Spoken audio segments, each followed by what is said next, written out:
नमस्कार, आदाब, सत श्री अकाल। चैट विद सुरेंद्र वत्स के नए एपिसोड में आप सबका स्वागत है। सबसे पहले आप सबका बहुत आभार, जिस प्रकार आपने अपने इस चैनल को प्यार दिया और डायरेक्ट सेलिंग इंडस्ट्री का एक बहुत बड़ा चैनल बनाया।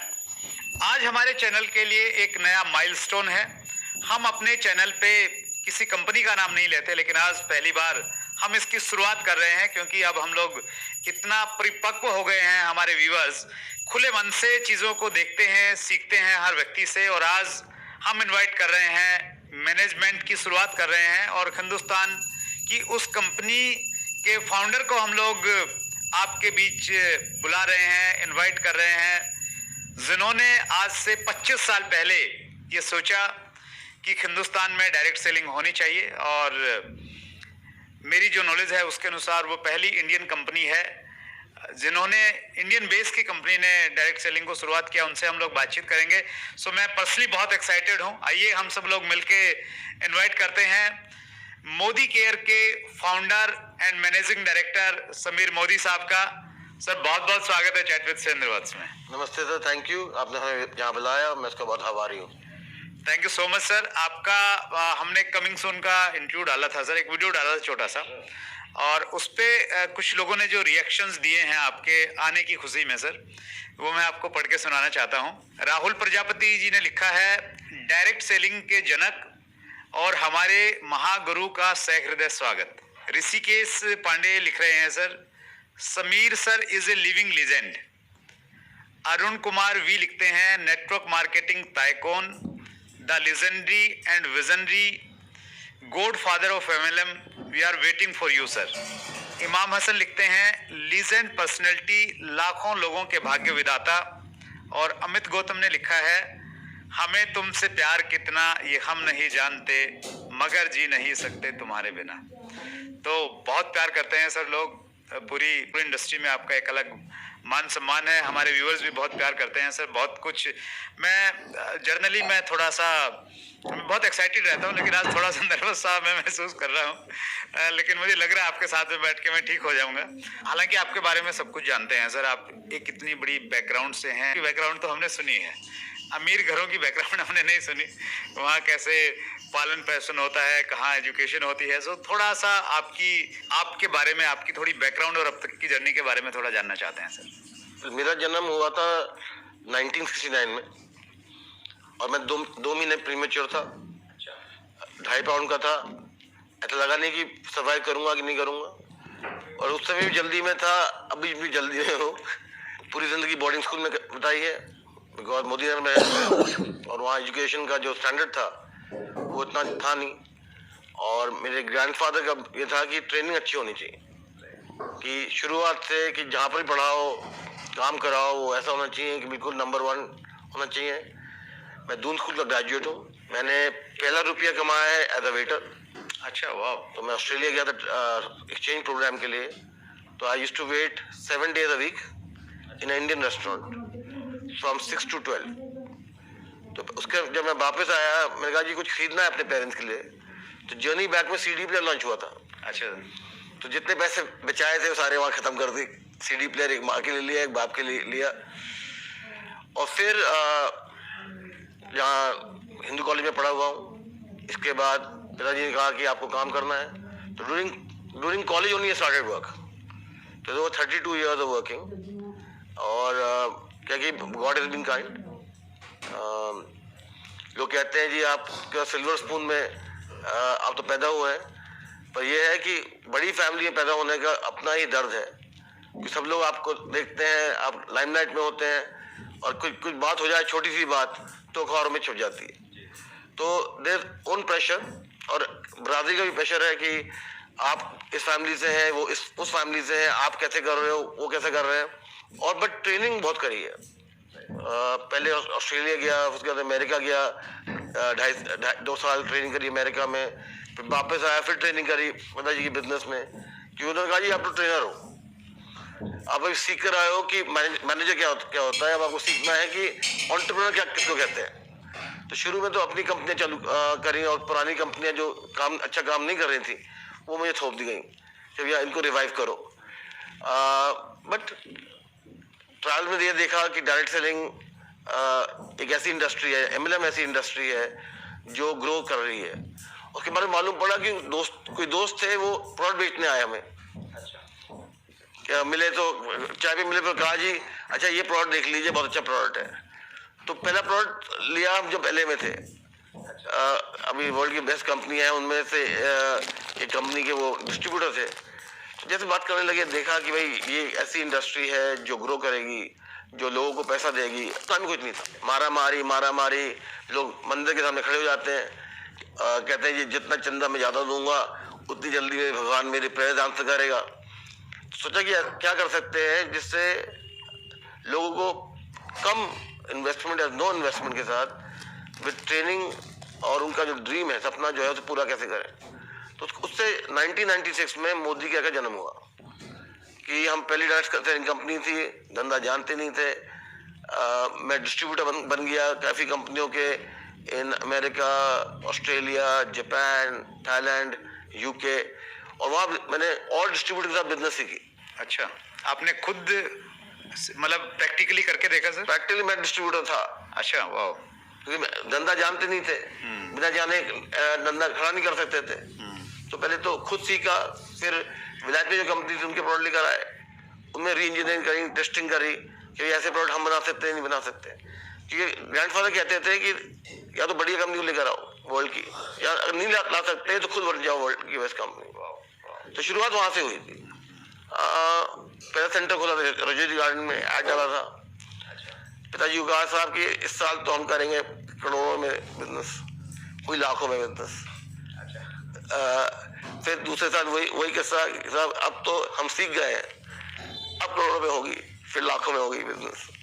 पर करते करते 6 साल जो मैं था सेलिंग में, डायरेक्ट सेलिंग में, हमने करीब किया 100 करोड़ की धंधा किया। उसके बाद में पिताजी ने कहा भाई मैं चलाना चाहता हूँ, तुम और बिजनेस सेट करो। अच्छा, ओके। मतलब आपने स्टार्ट किया सर 1996 में, और पहले कितने साल तक एक्टिव रहे?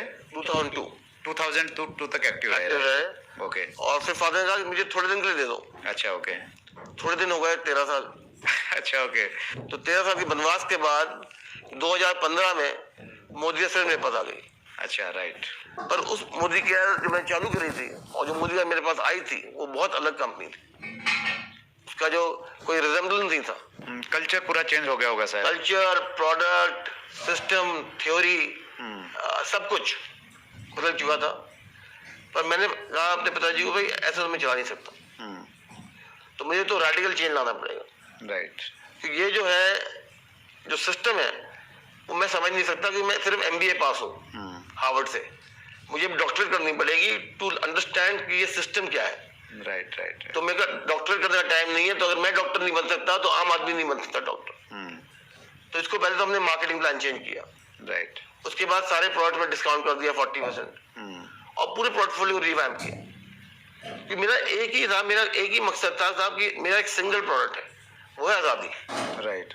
मुझे आम आदमी को आज़ादी देनी है, पर्सनल आज़ादी एंड फाइनेंशियल आज़ादी, जिससे वो लाइफ जी पाए। राइट। ज़्यादा लोग कहते हैं कल जिएंगे, कल के लिए बचा लो पैसा, और कल किसने देखा है। तो ये शॉर्ट जर्नी मैं अगर कहूँ कि ये स्टार्ट किया, 13 साल का वनवास हुआ, फिर आया 2015 में वापस डायरेक्ट सेलिंग सीखी मैंने और कंपनियों से मिलकर। और जब मैंने देखा कि विलायत में लोग काम कर रहे हैं और पैसा बना रहे हैं, तो मैंने कहा भी हिंदुस्तान में मैं ये करना चाहता हूँ, लोगों को पैसा बनाना चाहता हूँ। मेरे पास पैसा है, भगवान की कृपा से रोटी और मकान है जी। अगर लाखों करोड़ लोग हैं हिंदुस्तान में जिनके घरों में पैसा नहीं है, उनको पैसा कैसे दिया जाए। आपके बारे में ये कहा जाता है सर आप बहुत एग्रेसिव वर्किंग करते हैं, तो डायरेक्ट सेलिंग में एग्रेसिवनेस कितनी जरूरी है सर? वो एग्रेसिवनेस को अगर मैं उल्टा कहूँ कि पैशन है। राइट। पैशन बहुत जरूरी है, क्योंकि अगर आप खुद के लिए जियोगे तो जनता के हित में नहीं काम कर सकते, और जनता के जियोगे तो अपने हित में काम नहीं कर सकते। तो बहुत जरूरी है सेल्फलेसनेस, कि भाई मैं तो ये करूंगा क्योंकि मेरा सपना है और वो सपना है उसे पूरा करूंगा, ऑलमोस्ट लाइक सोशल सर्विस कह लीजिए। Right. But to for India, हमारे प्रधानमंत्री का आत्मनिर्भर प्रोग्राम जो है, मोदी केयर भी वैसा ही है। we are a single product company, Azadi, and we are made in India. Right, All the consultants are made in India. That's good. एक मेरा प्रश्न और मेरे दिमाग में आ रहा है सर। पिछले दिनों मुंबई में मैं संतोष नायर साहब का इंटरव्यू लेने गया था। वो काफ़ी बड़े ट्रेनर हैं और गुरुकुल नाम से उनकी एक बहुत बड़ी ऑर्गेनाइजेशन है। तो उनसे मैंने प्रश्न पूछा था कि डायरेक्ट सेलिंग को सब अच्छा मानते हैं, आंकड़े भी बता रहे हैं कि ये बहुत तेज़ी से ग्रो करेगी, फिर अंबानीज, टाटाज, बिरलाज ये क्यों नहीं आ रहे हैं? तो उन्होंने बोला था कि यार ये पागल लोगों की इंडस्ट्री है। तो मोदी ग्रुप ऑलरेडी इतना बड़ा ग्रुप था और इतने सारे कारोबार थे, तो डायरेक्ट सेलिंग में, और आपने भी जब 2015 में स्टार्ट किया तो और भी बहुत सारे काम थे, तो ऐसा क्या लगा सर कि आपने 2015 में सोचा कि नहीं मुझे इसको करना है दोबारा से एक बार? बाय चांस आ गई। अच्छा, मुझे मालूम नहीं था कि कैसे आएगी, क्यों आएगी, पर एक दिन बैठे बैठे मैं उस गद्दी पे आ गया जो मैं गद्दी पे था नहीं। फिर से जो चालू करी थी गद्दी वो उसी में आ गया। भगवान की कृपा थी। और जब मैं आया तो सबसे बड़ी क्वालिटी ये थी कि पैशन, और मैं कुछ ऐसा काम करता ही नहीं जहाँ पैशन नहीं है। तो आपने एग्रेसिवनेस अगर आप जल्दी में हो, एग्रेसिवनेस को मैं बदल के कहूँ कि पैशन है। और जब मैं वापस आया तो मुझे यही एक मुद्दा लेकर आया कि साहब मुझे कुछ करना है, पर ऐसा करूंगा जो पहले जहाँ फेल हो गया वो अब की बार नहीं होगा। तो ये सबसे बड़ी क्वालिटी मेरे को मेरी जो हुई वो 2015 में हुई। That's great sir. 25 साल मोदी केयर ने सेलिब्रेट किए पिछले दिनों। 25 साल का सफर कैसा रहा सर, और अगले 25 साल में आप इंडियन डायरेक्ट सेलिंग इंडस्ट्री को कहाँ आप देखते हैं सर?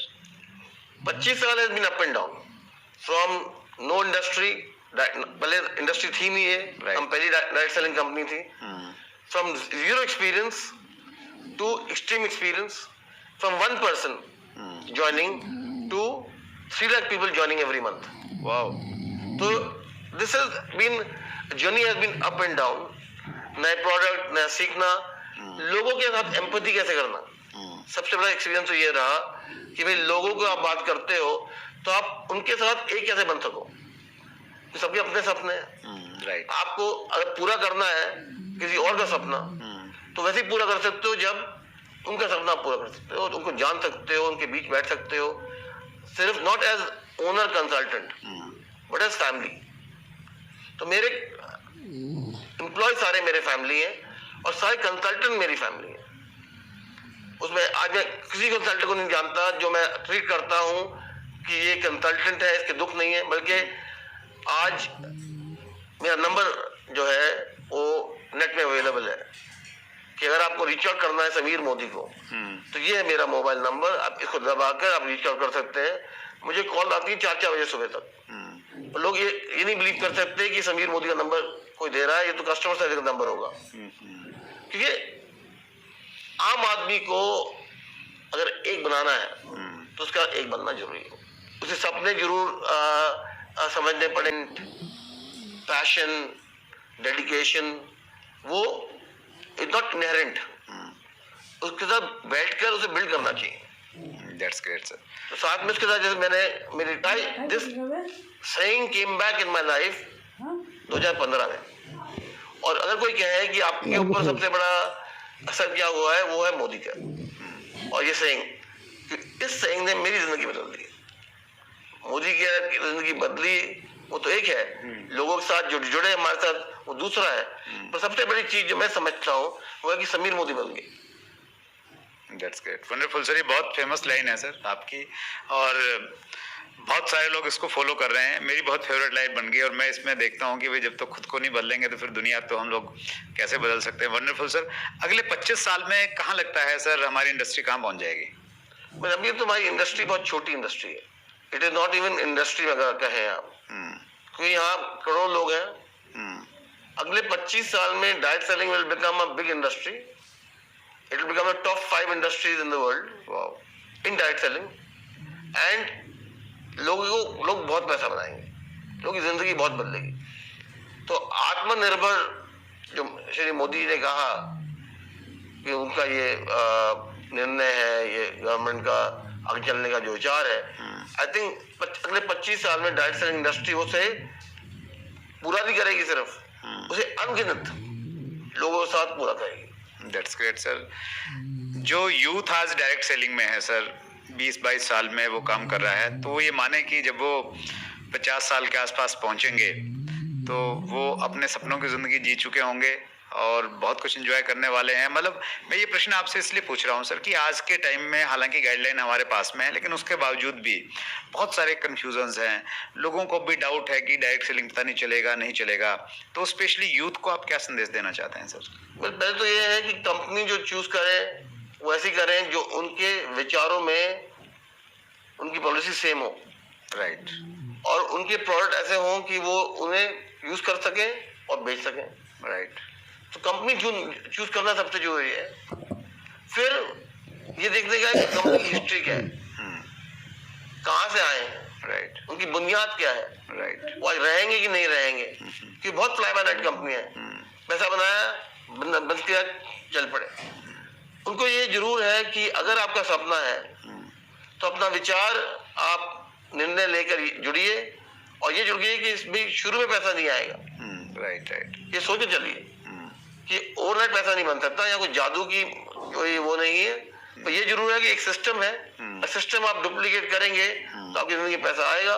हम चाहते हैं कि हर एक जना किशोर कुमार बने, जिससे आपको पूरी जिंदगी, एक बार गाना गा लिया पूरी जिंदगी आपको रॉयल्टी मिले। और आई थिंक 50 साल तक जो आपने क्वेश्चन पूछा कि वो जिंदगी जी पाएगा कि नहीं, सपने पूरे कर पाएगा कि नहीं, यस एंड नो।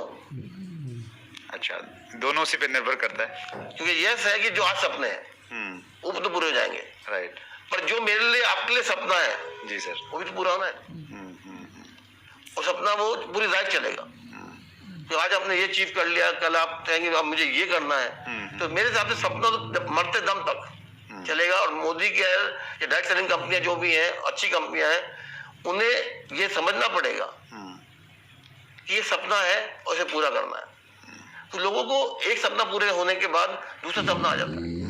आज तो ये है कि सब सपना सोचते हैं, सपना टूट जाता है, शुरू हो जाते हैं मंदिर में खड़े हो जाते हैं, जी भगवान जी मैंने 2000 रुपए दिए, अब मैं लाइन में लग गया हूँ, तो मुझे पहले सुनो कि 500 रुपए वाला पीछे रखो, 2000 रुपए वाले को आगे रखो, और भगवान मेरा सपना पूरा कर दो। पर सपना वो पूरा नहीं होता, क्योंकि भगवान ने हमें जन्म दिया है, हमारे अंदर भगवान है, पर ये भी है कि हमें काम करने की क्षमता भी दी है, और अगर हम काम नहीं करेंगे सपने पूरे नहीं होंगे। That's great, that's great, wonderful sir. अगले प्रश्न पे आता हूँ सर। देखिए, डायरेक्ट सेलिंग के दोनों पक्ष हैं, इसकी अच्छाइयाँ भी हैं, बुराइयाँ भी हैं। अगला प्रश्न मेरा है sir, 3 strength and threats about direct selling. आपने बड़ा अच्छा क्वेश्चन और डिफिकल्ट क्वेश्चन पूछा है सर। स्ट्रेंथ है कि it allows you to fulfil your dream, right sir, आपको इंडिपेंडेंट बना देता है, और आपको हर रोज की जो उलझने हैं उससे निकाल पाता है, और आपको प्रोडक्ट दे देता है ऐसे जिससे आपकी लाइफ बदल सके, राइट। तो ये तो आपके गुण हैं, स्ट्रेंथ है। और जो बुरापन है वो है कि साहब आप डिसइल्यूजन हो सकते हैं, आप बहुत सारी कंपनियां जो फ्लाई बाय नाइट है उससे धोखा हो सकता है, और इसको बिल्ड करने में थोड़ा समय लगता है। वो आप बुरा भी कह सकते हैं, अच्छा भी कह सकते हैं, या कह सकते हैं कि अब मुझे ट्रेनिंग भी कर मैं अगर डुप्लीकेट कर पाऊंगा तभी सक्सेसफुल हो पाऊंगा। पर ये है कि पेशेंस इज नीडेड, और सिस्टम में पैसा नहीं आता, दिखता तो अच्छा है और आप फंस जाते हैं, ये नेगेटिव है। That's great sir. और ये सबसे बड़ा नेगेटिव यही है सर कि इंडस्ट्री में जो कंपनीज की अगर हम बातचीत करें, देखिए डायरेक्ट सेलिंग, साफ डायरेक्ट सेलिंग तो सबको दिखता है जो गाइडलाइन को फॉलो करेगी, लेकिन डायरेक्ट सेलिंग के नाम पे जो कंपनियां आती हैं और आज आती हैं कल गायब हो जाती हैं, अच्छी इंटेंशन के साथ में नहीं आती हैं, तो यही एक बड़ा डर है और यही एक बड़ा थ्रेट है हर डायरेक्ट सेलर के। और इस चैनल के माध्यम से भी सर हमारा प्रयास यही रहता है कि हम लोगों को थोड़ा अवेयर करें, और मैं अक्सर जो हमारे मेहमान होते हैं उनसे ये पूछता हूँ कि भाई सही कंपनी का चुनाव कैसे करें, मनी सर्कुलेशन में और सही कंपनी में फ़र्क कैसे पैदा करें। और उस पर आपने भी प्रकाश डाला कि कंपनी की हम लोग बैकग्राउंड देखें, कंपनी के प्रोडक्ट देखें, कंपनी का सिस्टम देखें, तो हम सही कंपनी चुन सकते हैं। That's great sir, thank you so much. देखिए सर, आप को डायरेक्ट सेलिंग का जनक कहा जाता है और शुरुआत आपके माध्यम से हुई और आप एक रोल मॉडल हैं सर पूरी इंडस्ट्री के। Being an industry leader, your message for company owners and for direct sellers. Passion, dedication, steadfastness, dream, and stay focused. अगर सपना है एज अ एंटरप्रेन्योर, सपना एज अ डायरेक्ट सेलर फर्क नहीं पड़ता, because direct seller is also an entrepreneur. Right. आपने एक बार सोच लिया कुछ, तो उसे फॉलो करो to the end result.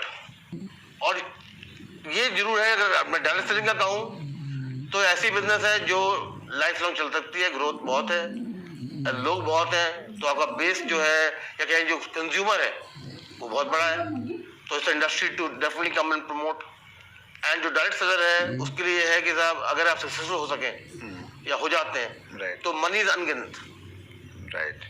But compliance बहुत जरूरी है. और ये जरूर देखना है साहब कि अगर मैं ओनर हूँ तो जो मैं कर रहा हूँ उसे सही माध्यम से करूँ, Right. सही रूल एंड रेगुलेशन का करूँ. जो गवर्नमेंट की कंप्लायंस आ रही है, जो IDSA के WSA के जो रूल्स हैं उसे फॉलो करूँ. And I am ethical company, that is most important. And money entrepreneur जो आज हैं जो ये फॉलो कर रहे हैं, और मैंने है जो नहीं फॉलो कर रहे. पर मेरा यही है कि साहब जनता को मत फूल करिए, जनता के हित में काम करिए, एंड सेल्फलेस जरूर होनी चाहिए एंटरप्रेन्योर. कंपनियां आती हैं आज के टाइम पे, और पुरानी कंपनियां भी हैं, वो मतलब नंबर 1 की रेस में रहती हैं कि मुझे नंबर 1 बनना है, और फिर बहुत बार वो एथिक्स को पीछे छोड़ देती हैं. ये इनके इन प्रकार नंबर 1 बनने का कोशिश करते हैं, नंबर 1 बनने का सर्वाइव करने की कोशिश करते हैं. डायरेक्ट सेलिंग में सर स्पेशली, वैसे तो हर कहीं एथिक्स की जरूरत रहती है, डायरेक्ट सेलिंग में एथिक्स की कितनी इंपॉर्टेंस आप मानते हैं सर? जैसे बहुत बड़ी इंपॉर्टेंस है, क्योंकि नंबर 1 जो कंपनी का अध्यायक है वो कंसल्टेंट है, या आप कहिए इंडिपेंडेंट डिस्ट्रीब्यूटर जो है वो कंपनी है. तो अगर आप एथिक्स नहीं फॉलो करोगे तो इनको नुकसान आएगा. अगर आप अपने रूल नहीं फॉलो करोगे तो इनको नुकसान आएगा. अगर आप पैसे के पीछे भागोगे तो दूसरे के हित में आप काम नहीं कर सकते. मैं अपने कंसल्टेंट को ये कहता हूँ, आप टाइटल छोड़ दीजिए. ओके. कहता है जी मुझे GVD बनना है, मुझे RBD बनना है, सीनियर डायरेक्टर बनना है, सीनियर एग्जीक्यूटिव डायरेक्टर बनना है. तो जी आप बैंक पे जा सकते हैं. आप 2 चीजें में कॉन्सेंट्रेट करिए. वो है कि आप आजादी, और दूसरा है रोकड़ा. राइट. जो कितना पैसा आता है और किसको मैं आजादी दे पाता हूँ, किसका मैं हाथ पकड़ सकता हूँ. कंपनी का ये है कि आपने कहा रूल्स कंप्लायंस, हमारे जो वो है रूल्स ऑफ कंडक्ट वो इतने स्ट्रिक्ट हैं कि हम अलाउ नहीं करते किसी को बेईमानी करने के लिए.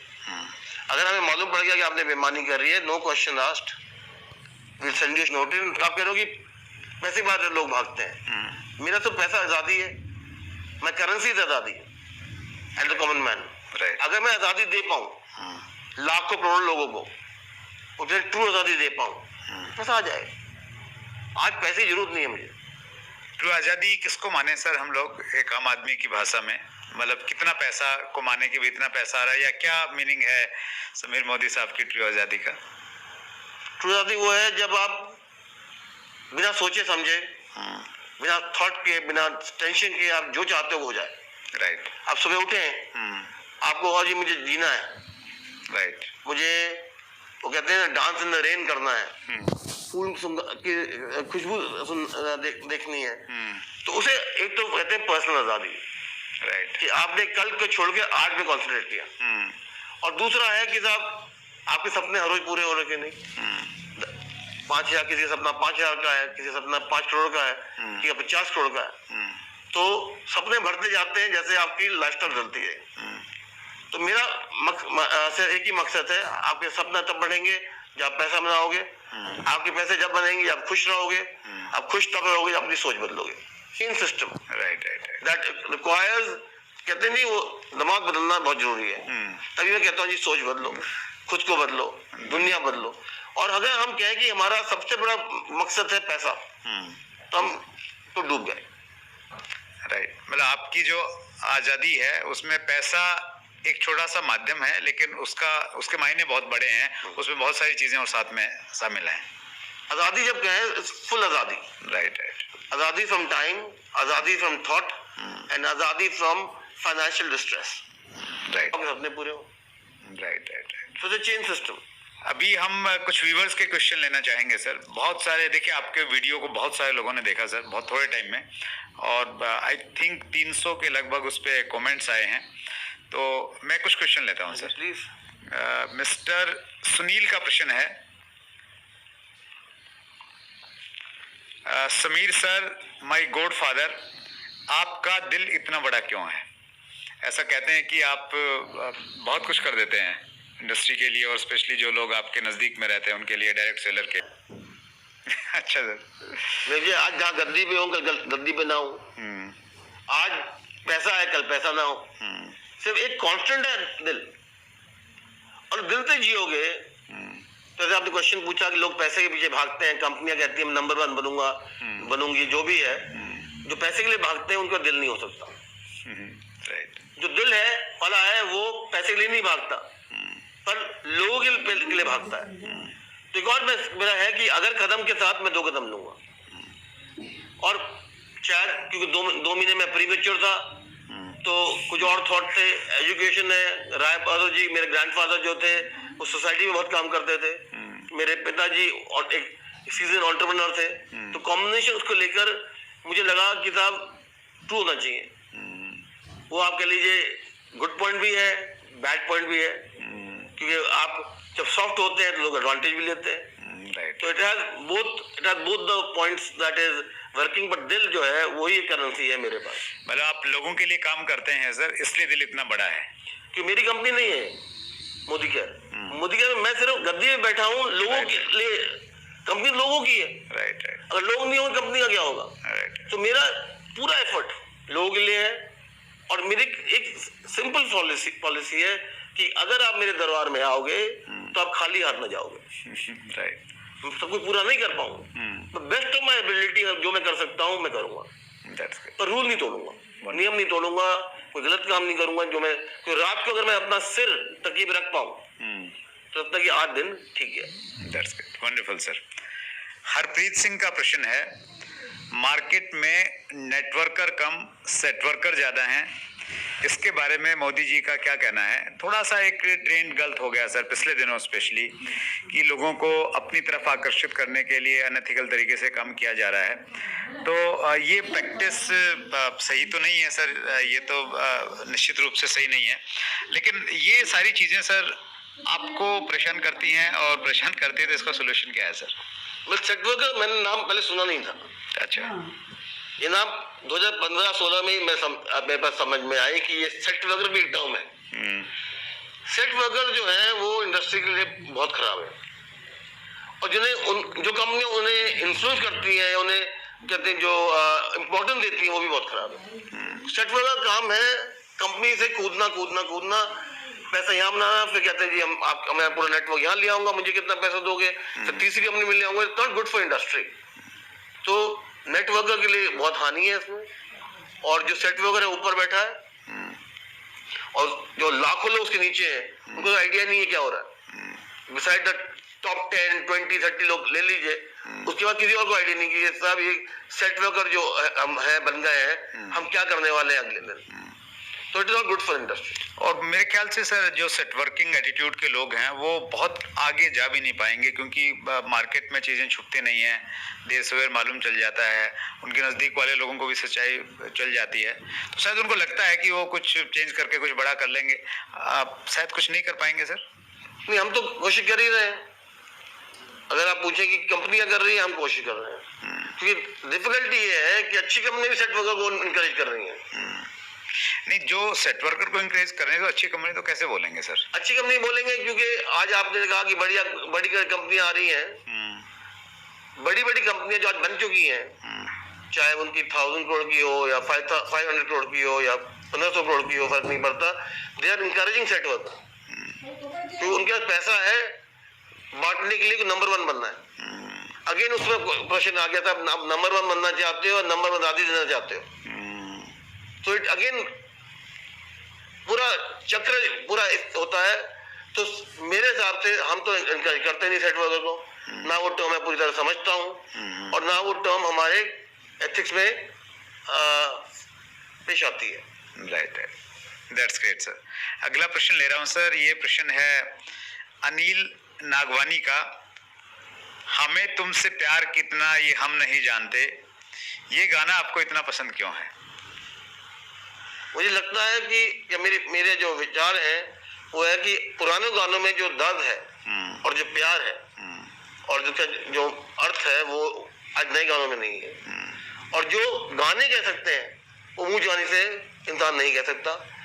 और इस गाने के जो शब्द हैं, मेरे जो आप कहते हैं दिल क्यों है, वो यही शब्द हैं कि हमें तुमसे प्यार कितना ये हम नहीं जानते, पर जी नहीं सकते तुम्हारे बिना। यही एक शब्द है जो मुझे लाइफ देते हैं। कोई भाव आता है सर उसके पीछे? जैसे जो सॉन्ग्स है ना वो फीलिंग के साथ में अटैच होते हैं जनरली, तो जब ये लाइन गाते हैं कि हमें तुमसे प्यार कितना, तो इसमें किसी के प्रति कुछ भाव रहता है सर? ये है कि एक तो एनर्जी आ जाती है। राइट। मैं सिर्फ लोग के बल से जीता हूँ। आज अगर आपको पूछे सैटरडे संडे क्यों है, तो मुझे बहुत दिक्कत होती है। अच्छा, ओके। तो सैटरडे संडे घर जाना पड़ता है। सैटरडे बच्चों को देखना पड़ता है, वाइफ को डील करना पड़ता है।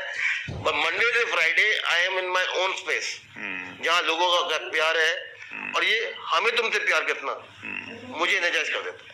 राइट। तो इसमें मतलब आप लोगों के प्रति अपने भाव महसूस करते हैं कि भाई हमें पब्लिक से, लोगों से कितना प्यार है और उनके लिए हम क्या करना चाह रहे हैं, वो फील आता है इसमें। सिर्फ वो नहीं, जुड़ना। राइट। अटैचमेंट फील होता है। अटैचमेंट की आप और मैं एक ही है, हमारा खून लाल है।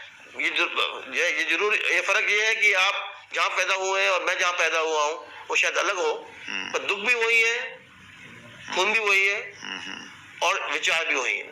That's great. क्योंकि जब वो आदमी गाता है मेरे साथ, तो वो अपनी जो fake it till you make it या सोच बदलना खुद ही हो जाती है। Right right.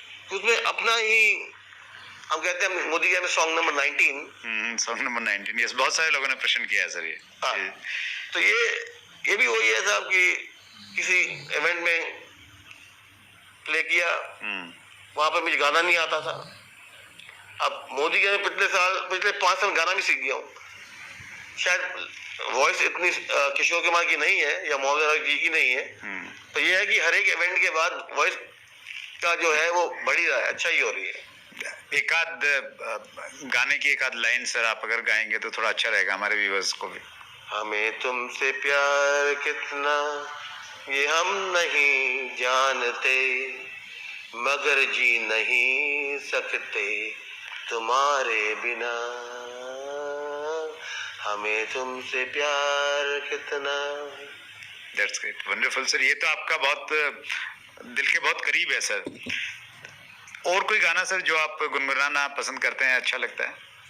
अगर आप कहेंगे तो मैं गा तो नहीं पाऊंगा जी, पर ये है कि जरूर अभी ना जाओ छोड़कर। अच्छा, ओके, ये अच्छा लगता है। दैट इज ऑल्सो मेरा एक बड़ा फेवरेट गाना है। नए गानों में है पीलू। अच्छा, ओके। या उसमें है आपका once upon a time in Mumbai 2। नए गानों में जो गाने में प्यार और दर्द है, हाँ, जिसके लिरिक्स हैं, मीनिंगफुल हैं, लिरिक्स स्ट्रांग है, लिरिक्स की मीनिंग, हाँ, ये ना हो कि थोड़ा चमक छल्लो वो गाने पसंद नहीं है, वो समझ ही नहीं आते। Right right. पर पुराने स्कूल का हूँ, जैसा किशोर कुमार जी, मोहम्मद रफी जी, लता मंगेशकर जी, जगदीश जी, तो इनके गाने कागज की कश्ती, राइट राइट। कभी कभी मेरे दिल में ख्याल आता है, जो अमिताभ बच्चन सिलसिला का गाना है। तो ये गाने मेरे अगर आप कहो पूरी रात दिन मैं उन्हें सुन सकता हूँ। That's great sir. अगला प्रश्न ले रहा हूँ सर, ये है सरिता नंदागिरी का। समीर जी, मेरा प्रश्न है कि इतनी अच्छी बैकग्राउंड से डायरेक्ट सेलिंग में आने के पीछे आपका प्राइमरी मोटिवेटिंग फैक्टर क्या था? 2 चीज थी। एक है कि साहब धंधा एक तरफ, आजादी एक तरफ। धंधा ऐसा बनाओ जो एथिकल है पर लोगों को आजादी दे पाए। प्रोडक्ट ऐसे बनाओ जो काम करते हैं और लोगों को आजादी दे पाए। थर्ड इज कि ग्रैंडफादर कहते थे कि वर्ल्ड की बेस्ट कंपनी लेकर आओ। मैं बेस्ट कंपनी के पास गया हूँ। अच्छा। उन्होंने कहा जी हम खुद किसी हाथ नहीं आते। तो मैंने कहा ठीक है, आप नहीं आते, मैं खुद आ जाऊंगा। तब मैं डिस्ट्रीब्यूटर बना, धंधा सीखा, प्रोडक्ट सीखे। बट आनंद जो डायरेक्ट सेलिंग में है वो किसी और बिजनेस में नहीं है। पैशन जो डायरेक्ट सेलिंग में है किसी और बिजनेस में नहीं है। और मेरा पैशन है आजादी। मैं फिर से उसी पे आ रहा हूँ। That is what brought me back to India. That is what brought me back to brought me into direct selling. And साथ के साथ अच्छे से बात कर रहे हैं, तो आई थिंक हम एक ही कंपनी है जो 100% सेटिस्फैक्शन गारंटी देते हैं। अगर सेटिस्फाइड नहीं है तो प्रोडक्ट ले जाइए, सिंपली उसका भी एक मकसद है जी सर। वो है कि जवान, तो मेरे ग्रैंडफादर कहते थे कि अगर आपने मुंह जवान दे दी किसी के साथ, हाथ में कॉन्ट्रैक्ट बन गया तो उसे पूरा करना पड़ेगा, चाहे कुछ भी हो जाए, घर भी बेचना पड़े तो बेचना पड़ेगा उस जवान को पूरा करने के लिए। तो द गारंटी इज दैट जवान। That's great, wonderful sir. Last प्रश्न है विक्रम मेहरा का। समीर सर ने जब कंपनी शुरू की तो शुरुआत में किन किन प्रॉब्लम्स को फेस किया? आपने बताया सर बहुत सारे उतार चढ़ाव आए, तो उसमें कभी ऐसा भी आया क्या कोई टाइम जब ऐसा लगा कि यार ये डायरेक्ट सेलिंग में हमने फालतू पंगा ले लिया, अपने इतने सारे काम है उन्हीं पे ध्यान रखते हैं, इसको छोड़ देते हैं, तो ऐसी भी सिचुएशन आई कभी सर? हर एक दिन। अच्छा। चालू जब किया था तो हमने किसी और कंपनी किट ले ली, उसकी किताब ले ली, उसके प्रोडक्ट ले लिए, आज ही हम तो धंधे में आ गए। पर धंधा इतना आसान नहीं था। लोगों को आजादी देना, लोगों के सपने पूरा करना वो नो जोक। जब हमने पहला सेंटर खोला, एक ऐड निकाला, रजौरी गार्ड में सेंटर खोला, तो लोगों ने सोचा समोसे चाय मिल रही है। अच्छा। तो हमारे पहले कंसल्टेंट जो आए, जो आज लीडर बन चुके हैं, वो समोसा चाय खाने आए। अच्छा, ओके। तो लोगों ने कहा जी हम फ्री समोसे चाय मिल रहे हैं तो आ जाइए सेंटर में। लोगों के सपने पूरे करना, अपने को मोटिवेटेड रखना against all adversity, that was difficult. Group में सबसे छोटी कंपनी थी। राइट, हाँ। और आपको आईने में खुद को देखना, और आपको मेरे पिताजी और इंडस्ट्री देख रहे थे आप ये क्या चला रहे हैं, तो वहां सक्सेस नहीं होना। कहाँ आपकी 8,000 की कंपनी चला रहे हैं और कहाँ आप 8 लाख की कंपनी चला रहे हो। तो वो टफ डिसीजन थी, पर निर्णय एक ही था उस समय भी कि सब सपने, ये मेरा बच्चा है। और जब 6 साल बाद मैंने कंपनी छोड़ी तो बहुत दुख के साथ छोड़ी। वो जो कहते हैं कि चूर-चूर हो गया इंसान, उसमें री-एनर्जाइज करना, right, that was also difficult. कि था मैं इस इंडस्ट्री छोड़ दी, अपने बच्चा छोड़ दिया, उसको अनाथ कर दिया, उसका जो पेन था वो शायद मेरी मरते दम तक तो जाएगा नहीं। अगर वो दौरान 13 साल अगर आप साथ में रहते तो शायद आज और किसी लेवल पे होती मोदी केयर? शायद होती, शायद नहीं होती। चाहे सोच बदलने का जो है वो नहीं आता, चाहे वो जो 13 साल में जो सीखा, जो ठोकरें खाई, आप 35-36 साल की उम्र में आपके पास कोई लोग ही नहीं है, ऑफिस में एक बंदा था, कोई प्रोडक्ट नहीं थे, कोई बिजनेस नहीं थी, जो ठोकरें खाई 13 साल, फिर राइजिंग फ्रॉम एशेस, शायद अगर वो नहीं होती तो आज शायद विचारधारा अलग होती। इतने दर्द से वो कहते हैं ना कि अगर कोयले को भी आग में रखो तो डायमंड बन जाता है, तो वो नहीं होता। मैं कह नहीं सकता कुछ कि ये होता कि नहीं होता, पर आज ये जरूर कह सकता हूँ कि जहाँ जिस मकाम में खुद हूँ वहाँ मैं मरते दम तक तो इंडस्ट्री छोड़ने नहीं वाला। That's great, wonderful sir. Last में हैं बिल्कुल, और ये लास्ट हमारा पार्ट है sir, rapid fire questions.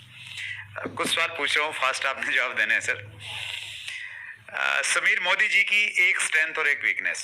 Resilience है और सॉफ्ट हार्टेडनेस वीकनेस है। अच्छा। क्योंकि जो कई लोग एडवांटेज ले लेते हैं, तो रेजिलियंस कि मैं हटूंगा नहीं कहीं, और वीकनेस है soft heartedness. Right, that's great sir. Best compliments you ever received? बहुत सारे कॉम्प्लीमेंट्स मिलते होंगे, कोई एक ऐसा जो आपको याद रहता है? जब मैं दोस्तों के घर जाता हूँ तो उनके बच्चे सोचते हैं मैं उनका दोस्त हूँ। अच्छा, वाह। तो वो कहते थे, जब मेरे फ्रेंड बुलाते थे, मैं जाता हूँ घर तो आप क्यों स्पेंड टाइम कर रहे हो मेरे दोस्त के साथ? अच्छा। तो बेस्ट कॉम्प्लीमेंट है कि दोस्तों के घर में जो बच्चे हैं वो सोचते हैं कि मैं उनका दोस्त हूँ। इससे बड़ा उनका क्लीन हार्टेड बच्चे होते हैं, उससे बढ़िया क्या कॉम्प्लीमेंट होता है कि आप उनके भी दोस्त हो, उनके पेरेंट्स के भी दोस्त हो। तो जो लेवल है वो दोनों में को भाता है। ग्रेट, मतलब आपने जो यंग जनरेशन है, जो कहते हैं ना कि भी गैप हो गया है यंग और थोड़ी उस जनरेशन में, तो बिल्कुल आप उसमें रह के कंफर्ट फील करते हैं। बहुत बहुत कंफर्टेबल। That's great sir. आने वाले समय में सर डायरेक्ट सेलिंग के लीडर्स पे भी फिल्में बनेंगी, और निश्चित रूप से आपने जो काम किया है आप पे भी बनेंगी सर। स्पोर्ट्स में बन रही हैं तो इसमें भी होंगी, डेफिनेटली होंगी, मेरा बिलीव है इसमें।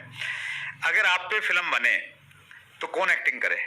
ऋतिक रोशन या शाहिद कपूर। अच्छा, ग्रेट। कोई खास वजह उन दोनों को चुनने की सर? पैशन, दर्द फील कर सकते हैं, एक्टर्स अच्छे हैं, फॉलोइंग अच्छी है, एंड कोई भी अगर करे रोल तो रोल ऐसा होना चाहिए जिसमें वो ट्रू हो पाए। That's great. ये डायरेक्टर के लिए मैसेज है कि वो अगर फिल्म बनाए समीर मोदी साहब पे तो इजी है कि उसको वो चूज कर सकते हैं। आपकी एनर्जी का राज क्या है सर? लोग, मेरे खुद के एम्प्लॉय, कंसल्टेंट्स जो इतना प्यार देते हैं, उनकी दुआएं, दैट इज सीक्रेट एनर्जी। लोग कहते हैं आप क्या खा रहे हो, क्या पी रहे हो? कुछ नहीं। जैसे आज मैं यहाँ पर भी आया हूँ, कल रात को 6 बजे सोया हूँ। अच्छा, वाह। और 9 बजे उठ गया, और आज पूरी रात भी काम करना है। तो ये इसलिए है क्योंकि लोगों को का प्यार है, और लोगों के साथ उनका एस्पिरेशन भी है और उनकी डिमांड भी है। That's great. तो उसे पूरा करना, मैं सोचता हूँ जी मेरा एक वो है, पैदा होने का एक मकसद है।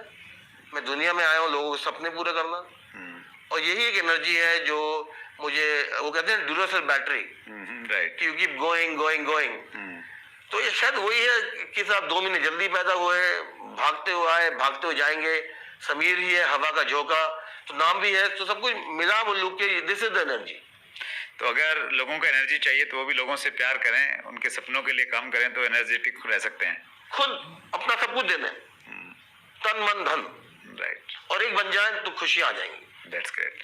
लास्ट प्रश्न है sir, funny moment of your life, कुछ ऐसी चीज, क्योंकि बच्चे भी आपको बहुत पसंद करते हैं तो बहुत सारी मस्ती करते होंगे सर आप निश्चित रूप से, कोई ऐसी घटना शेयर कीजिए जो आपको याद रहती है। तो बचपन में मेरा बहुत वो तो था मैजिक करना, ट्रिक्स। अच्छा, आप खुद करते थे सर? खुद करते थे। अच्छा। और वो कहते ना, वो चुलबुला होना, मस्ती करना। तो उस समय एक वो आता स्नीजिंग पाउडर। अच्छा सर। जब ऐसे दबाओ और जो आता था आपको, उससे आपको स्नीज होती थी। अच्छा, ओके। मैं दबाने लगा, कुछ नहीं हुआ, ना कोई हंसे, ना कोई स्नीज करे, तो मैं सब कुछ गलती है, शायद उसमें से वो पाउडर नहीं निकलता। ओके। तो मैं अपने आप क्या करा, मैंने खूब दबा दिया। अच्छा। वो इतना गया कि चोकिंग हो गई। ओहो। I to rest to the hospital. अरे मैं सोचूं उसके बाद सब इतना पागल आदमी कौन हो सकता है जो किसी और के करते करते खुद बीमार हो गया। तो I think that was very funny moment. लोग इतना हंसे मेरे ऊपर, मेरे पेरेंट्स इतना हंसे। मैं तो आप हंस क्यों रहे हो, मैं तो बीमार हूँ। तो कह रहे थे तुमने इतना परेशान करा सबको, अब देखो ना कैसे फील होता है। क्या उम्र रही होगी सर तब आपकी? शायद उस समय मैं था 10 साल का, 10-11 साल का। तो एक ऐसा इंसिडेंट है जो दिमाग में है, बाकी तो बहुत है कि जिंदगी में मस्ती जानते हैं। डायरेक्ट सेलिंग में तो आप जितना इन्वॉल्व हैं सर, देखिए एक चीज और लास्ट में मैं आपसे पूछना चाहता हूँ। देखिए आपका कॉर्पोरेट कल्चर हम लोग कहते हैं, तो कॉर्पोरेट कल्चर में तो आप ऑलरेडी हैं, जी रहे हैं, इतनी सारी कंपनियां हैं, ग्रुप्स हैं इतने सारे आपके वहाँ पे, और डायरेक्ट सेलिंग भी एक विंग है आपका। तो आप कुछ अंतर मानते हैं? डायरेक्ट सेलिंग कुछ अलग है कॉर्पोरेट से? डायरेक्ट सेलिंग है भी और नहीं भी है। तो आज जो मल्टीनेशनल कंपनी है वो तो कॉर्पोरेट है। वहाँ काम नहीं करो तो निकाल दी जाओगे, पैसा नहीं बनाओ तो निकाल दी जाओगे, टारगेट नहीं फुल करोगे एज द कंपनी एम्प्लॉय निकाल दी जाओगे। मिलने की विंग नहीं है। धंधे और हैं, 4-5 बिजनेस और चला रहा हूं मैं, इन्वॉल्व हूं, but direct selling is inherent. जो दिल जो धड़कता है वो डायरेक्ट सेलिंग से धड़कता है, ये जीने का मकसद बन गया है। वाह, ग्रेट। तो डायरेक्ट सेलिंग मैं कहूँ विंग, मैं सारी कंपनी को कहूंगा विंग, और डायरेक्ट सेलिंग को कहूंगा, मोदी का कहूंगा जीने का मकसद। Right right right. यही मुझे एनर्जी देता है, यही मुझे विश्वास देता है कि हम कुछ कर सकते हैं, यही वो कहते हैं पैशन लाता है, यही आपको जब तक ये फर्ज रखते हो कि साहब मैंने आज कुछ अच्छा किया, तो ये एक बन चुका है। That's great. बहुत बढ़िया सर, आपने हर प्रश्न का बहुत बेबाकी से जवाब दिया सर, और बहुत अच्छा फील हुआ। मैं स्टार्टिंग में थोड़ा नर्वस था, लेकिन आपने मुझे बहुत नॉर्मल कर दिया सर। बहुत अच्छे से आप इंडस्ट्री की सेवा कर रहे हैं सर, और इससे बड़ा मेरा अपना मानना है सर, इससे बड़ा पुण्य नहीं हो सकता कि आप लोगों के सपने पूरे कर रहे हैं और इतने बड़े मिशन के साथ में आप काम कर रहे हैं सर। और एक चीज़ मैं और कहना चाहता हूँ इस मंच से, आपको लोग सिर्फ मोदी केयर के एमडी नहीं मानते सर, आपको इंडस्ट्री के मैनेजिंग डायरेक्टर के रूप में हम लोग लेते हैं, और पूरी इंडस्ट्री आपसे वही उम्मीद भी करती है, और उसी दिशा में आप आगे बढ़ भी रहे हैं सर। तो इसी प्रकार हम सबको आशीर्वाद देते रहिए सर, और हमारा ये चैनल इंडस्ट्री की सेवा के लिए समर्पित है। आगे जब भी कभी मौका मिलेगा सर, इस एक कमिटमेंट बस यही चाहते हैं कि फिर आपको याद करेंगे और आप इसी प्रकार से सेवा देंगे सर। मैं आपकी सेवा में और आम आदमी सेवा में हाजिर हूँ। आप भी नर्वस थे, मैं भी नर्वस था। सर, मैंने कहा ये क्या क्वेश्चन पूछेंगे, इनके बड़े फॉलोअर्स हैं सर, और ये जरूर है कि जब भी आप मुझे बुलाएंगे, ये मेरा वादा है कि मैं जरूर आऊँगा। Thank you so much sir, thank you so much sir, बहुत बहुत थैंक यू, धन्यवाद इतने कीमती समय में से समय निकालने का। ये थे समीर मोदी साहब, एक बहुत बड़ा नाम डायरेक्ट सेलिंग इंडस्ट्री के, आसमान पे ध्रुव तारे की तरह जो चमक रहे हैं। 25 साल जिन्होंने पूरे किए डायरेक्ट सेलिंग में, और डायरेक्ट सेलिंग आज जिंदा है तो निश्चित रूप से उनका जो कमिटमेंट लेवल है और उन्होंने जिस शिद्दत के साथ में इस इंडस्ट्री की सेवा की, वो एक बड़ा कारण है। हमारा हर एपिसोड क्विज कॉन्टेस्ट वाला एपिसोड होता है। आज के एपिसोड को अगर आपने ध्यान से देखा है तो नीचे आपको डिस्क्रिप्शन एक लिंक मिलेगा, और इसी इंटरव्यू से संबंधित आपसे 5 प्रश्न पूछे जाएंगे। अगर आप उनका सही जवाब देंगे, आपको लकी विनर्स में अगर चुना जाता है, तो आपको हमारा एक प्रोग्राम है A to Z of direct selling, उसमें रजिस्ट्रेशन का मौका मिलेगा। तो क्विज कॉन्टेस्ट आप जरूर खेलिए, और अगले मंगलवार को रात्रि 8 बजे एक और शख्सियत से आपकी मुलाकात होगी। अपना ख्याल रखिएगा, बहुत बहुत धन्यवाद, थैंक यू।